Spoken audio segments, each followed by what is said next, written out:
À New York maintenant, on retrouve l'architecte Daniel Laporte qui habite New York depuis 24 ans, qui habitait donc à quelques rues des Tours le jour de l'attentat. Monsieur Laporte, bonsoir. Bonsoir, Monsieur Fillon. Vous étiez là. Vous avez vécu pleinement les événements du 11 septembre 2001. Décrivez-nous cette journée du 11 septembre. Oui, ça fait assez spécial de s'en reparler. J'habite sur une rue qui est en ligne avec la Tour Nord, une très belle rue pour prendre des photos.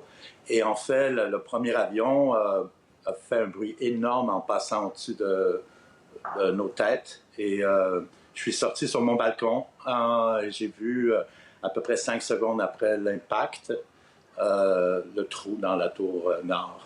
Ouais. Et donc, vous habitiez tout près, vous viviez depuis plusieurs années à ce moment-là à New York. Vous avez vous aviez et vous avez toujours une vie new-yorkaise. Vous êtes architecte.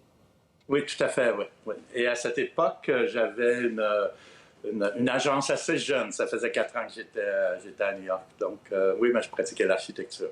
Est-ce que vous avez pensé changer d'emploi, changer de ville, quitter, partir à ce moment-là?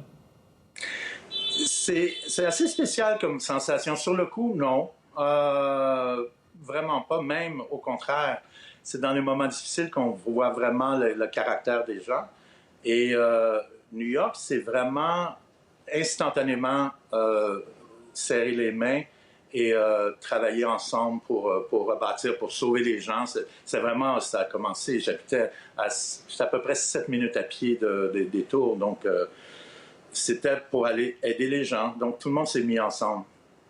C'est frapper les tours comme les terroristes l'ont fait, c'est frapper le capitalisme en plein cœur. C'était plus que symbolique, là. C'était vraiment de frapper le plus durement possible, ce qui a été réussi. Mais en même temps, vous qui vivez à New York depuis 20 ans, est-ce que l'économie, est-ce que le capitalisme, j'oserais dire, a changé selon vous? Oui. Je crois que c'est indépendamment peut-être de cette attaque, le capitalisme est devenu encore plus capitaliste. La séparation entre le capital et les gens, c'est beaucoup plus distancé depuis ces 20 dernières années. Particulièrement, moi, je travaille dans la catégorie haut de gamme, et donc les maisons résidentielles privées. Donc, je vois définitivement un changement par rapport à ça, oui. Donc, les écarts de richesse sont encore plus grands qu'ils étaient, les inégalités sociales, économiques. Qu'est-ce qui a quand même changé, selon vous, fondamentalement? Bien, ça a été un moment où tout a été mis sur pause. Donc, personne ne s'attendait à ce que ça se passe. Donc, c'est un moment où tout le monde aura, ici, ont réévalué leur situation, leur but dans la vie, leur but professionnel. Et donc, ça a permis, moi, ça m'a permis personnellement de réajuster mon tir par rapport à mon agence. Parce que tout d'un coup, on se dit, la vie est courte. Et ici, ça peut passer tellement vite à New York qu'on ne s'en rend pas compte.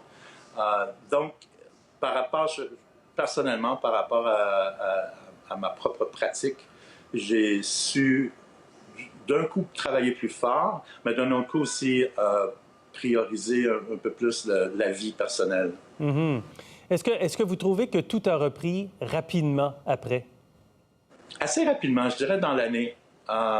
C'est encore là une des raisons, comme je disais au début, que New York, on se rend compte que c'est une ville assez particulière, que n'importe quoi qui y arrive, ça se retourne assez rapidement ici. Ça bouge vite, et donc c'est un des avantages du fait que ça bouge vite. Quelles sont les conséquences ou les effets que vous remarquez encore aujourd'hui et qui viennent de ces attentats du 11 septembre?